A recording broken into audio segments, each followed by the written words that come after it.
Bryan, it is so good to see you. Thanks for being with me today. It's a pleasure to be here today, Steve. So let's just jump right into it. Would you please introduce yourself and your organization? I'll start off by saying Seguli and Yako. I greet you and I thank you in my traditional language as a member of the Oneida Nation of Wisconsin. I'm here today just outside of our reservation lands in Green Bay, Wisconsin. As a member of the Oneida Nation, our tribal lands are within the exterior boundaries of the city of Green Bay. So I have my office just right here in Green Bay when I relocated back to this area upon taking this position at the National Indian Carbon Coalition. And again, thank you for being with us. And would you begin by actually explaining to us why you care about sustainability, both yourself and your organization?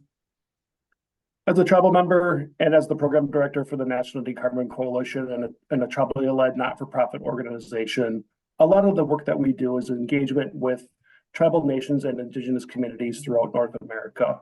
Our focus is trying to ensure that we are protecting and preserving these tribal natural resources rather than extracting and exploiting these tribal natural resources. So for so often in Indian country, what we have seen is that one of the easiest ways to derive revenue is what can we cut down on our lands? What can we dig out of our land bases?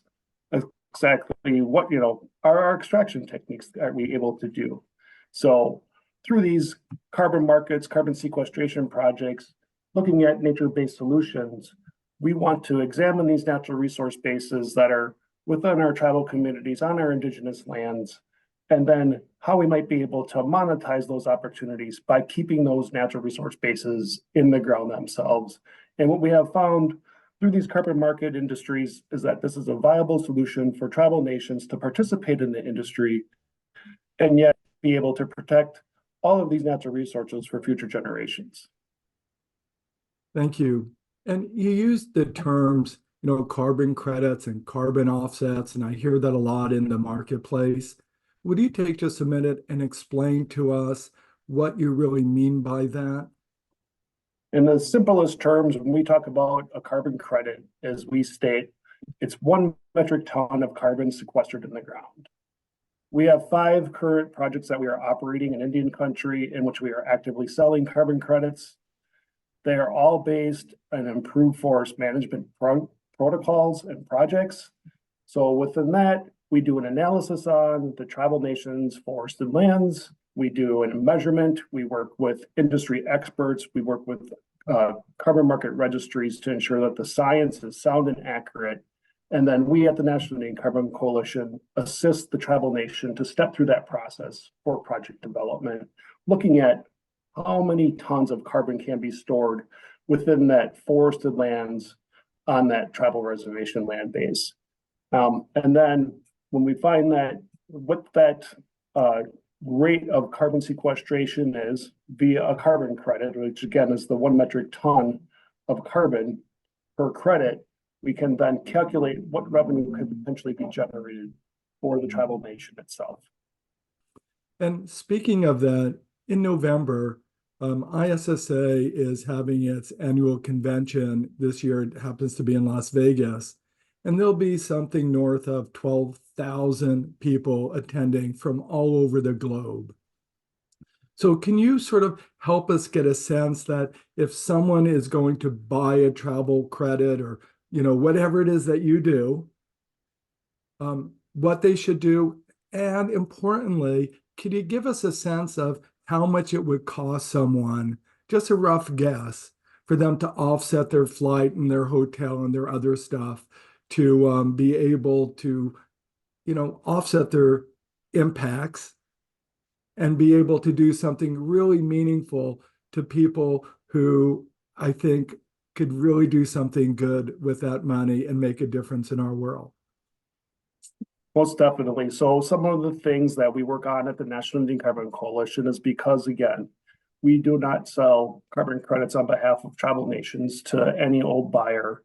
It makes life a little bit more difficult to sell credits for projects because there are a lot of carbon credits that are generated for projects. But we also want to be cognizant of the different areas in which we are allowing individuals to acquire those credits. So we do try to work with conference hosts, individuals that are traveling to conferences and participating in that event through different mechanisms that we have built at the National Indian Carbon Coalition. So for instance, we have a travel calculator through our website in which somebody could then calculate what their emissions would be for, say, instance, traveling from Green Bay, Wisconsin, where I'm located, to Las Vegas for the 3-day event, staying for driving from my home to the airport, taking the flight, having 3 days in the hotel, and then spending the time at the facility, and then returning to your home. And we would be able to calculate that through our travel calculator. And usually it's going to be around, I would just have to estimate for my travel, $17 to $28, depending upon where I'm going to be going for that one trip. So I can calculate those emissions. We put it into a monetary term on how many trees are going to be protected within that land base, but you can then select which type of project are going to be able to support. As I mentioned, we have 5 projects we currently are developing or have developed and are actively selling carbon projects for. We're in the process of updating our website so that all of the projects are being highlighted. But that is one of the things that we want to show is not only where the projects are located, but what is that revenue being used for? So for one of our projects with the Mississippi Band of Choctaw Indians down in Mississippi, the funds are being utilized to develop a K-12 school system. The Bureau of Indian Affairs back in 1960 designed all the schools for tribal communities. This was a dilapidated, rundown school system that the tribe was utilizing for their tribal students. They wanted a brand new school. So it's a $22 million update through K-12 with state-of-the-art STEM requirement facilities, a brand new athletic field, brand new auditorium. Everything is top-of-the-line technology now for their K-12 students. And they're utilizing the carbon revenue from the project for the debt obligation for the school build. When we are able to show off-takers, when we're able to show buyers of carbon credits as to what the funds are specifically being used for in the tribal community, it makes the story a lot more palatable. It gets a little bit more back to the heart of what these projects were truly designed for, bringing those funds back into these communities and assisting in developing other types of infrastructure within those tribal land bases. Well, certainly doing the kind of projects you're talking about, I think it'd be very interesting to a lot of ISSA members. We care a lot about our schools and do a lot of work with them. And I think people will be a little bit surprised to hear that the average cost is somewhere between, what did you say, $17 and $28 for the entire thing per individual, right? Per individual, for their travel offset, correct.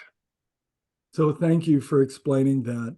So last question, is there anything else that you would just like to share with the audience?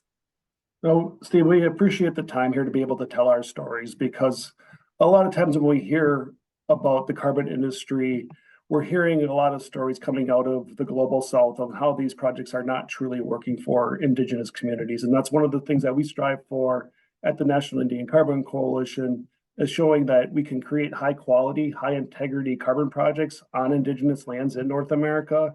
And then, as I just mentioned, showing how this revenue can truly be beneficial to that tribal community, because these projects are important. For one, as I mentioned, we want to protect and preserve those tribal natural resources rather than extract or exploit those tribal natural resources.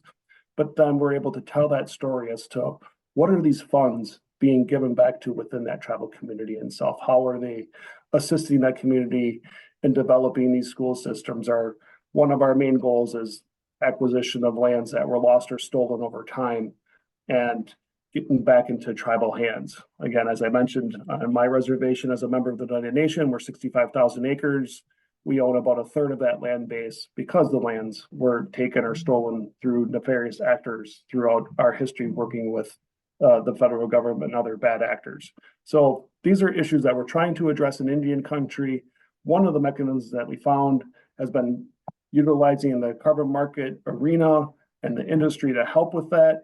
So hopefully in the future, tribes are able to participate in this industry, but yet what we want to focus on are developing these high quality, high integrity projects so that buyers on the backside, such as ISSA members, can understand that these are truly helping these tribal communities that really need this revenue being brought into their coffers.